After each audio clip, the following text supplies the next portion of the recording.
এই ছোট লোকের বাচ্চাটাকে নিয়ে একসাথে আমাদের টেবিলে বসছো কেন? এভাবে কথা বলছিস কেন? বাবা, তোমার কি মাথা খারাপ হয়ে গেছে? এই ফকিন্নির বাচ্চাটার সাথে একসাথে আমি নাস্তা করবো এক টেবিলে বসে? এই ফকিন্নির বাচ্চা, তোর কত বড় সাহস, তুই সকাল সকাল চলে আসছিস নাস্তা করতে আমাদের সাথে? এই আপু থাক না, দুলাভাই আমাদের সাথে নাস্তা করুক। এই আপু থাক না, দুলাভাই আমাদের সাথে নাস্তা করুক। এই কিসের দুলাভাই রে তোর? তোর কি রুচি নষ্ট হয়ে গেছে? যাই ওর সাথে আমার, যাই। এই তুমি এখনো কেন এখানে বসে আছো? কানে কথা যায় না তোমার? আহা, আমি তো বসতে বলেছি, থাক না। আর একসাথে সবাই বসে নাস্তা করলে তোর সমস্যাটা কোথায়? তুমি কোনো কথা বলবে না তো বাবা। ও যদি এই টেবিলে বসে নাস্তা করে তাহলে আমি এই টেবিলে বসে নাস্তা করব না।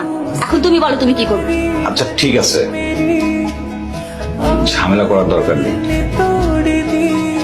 কি ব্যাপার, তুমি ওর পক্ষ নিয়ে কেন কথা বলছো? তুমি কি আমাদের প্ল্যান সম্পর্কে ভুলে গেছো? না, ভুলিনি বলেই তাকে একসঙ্গে খেতে বসতে বলেছি। তুমি জানো বাবা, আমার ওকে একদম সহ্য হয় না। আর ওর মতো ফকিরনির সাথে আমি এক টেবিলে বসে নাস্তা করব?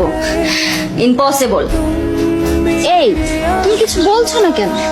এই বিষয়টা তো আমি মানতেই পারছি না। এই বিষয়টা আমার মাথায় আসছে না। আমার ভিতরে কিসের এত অভাব ছিল যে ছোট লোকটাকে তোমার বিয়ে করতে হলো? আরে তুমি বুঝতেছো না কেন? ওই ছোট লোকের বাচ্চাটা আমাকে থাপ্পড় মেরেছিল না, তাই বাবা আর আমি প্ল্যান করে এই বিয়েটা করেছি প্রতিশোধ নেবার জন্য। বাবা, আমাকে 1 লাখ টাকা দাও তো। তুই না কয়েকদিন আগে 2 লাখ টাকা নিলি, আবার 1 লাখ টাকা দিয়ে কি করবি? বাবা এত প্রশ্ন করো না তো, বললাম তো আমার টাকাটা লাগবে, ব্যাস দাও। আমি আর তোকে এখন টাকা পয়সা দিতে পারবো না।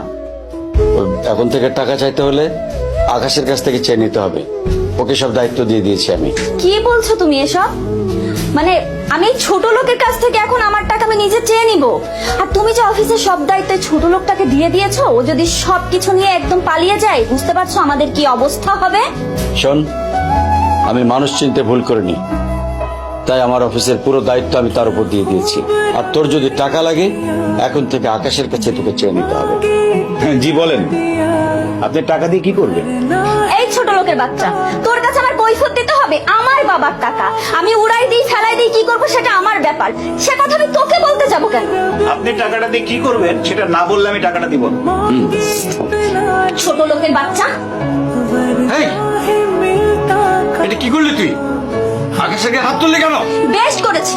ওর মতো ছোট লোকরা না যখন বড় বড় কথা বলে না, ওদেরকে তখন এইভাবে শাস্তি করতে হবে। এখন তুমি আমাকে টাকাটা দেবে নাকি আমি সারা বাড়ি ভাঙচুর করে ফেলবো? ঠিক আছে, তুই অফিসে যা, ম্যানেজারকে ফোন করে দিচ্ছি, টাকা দিয়ে দিবে।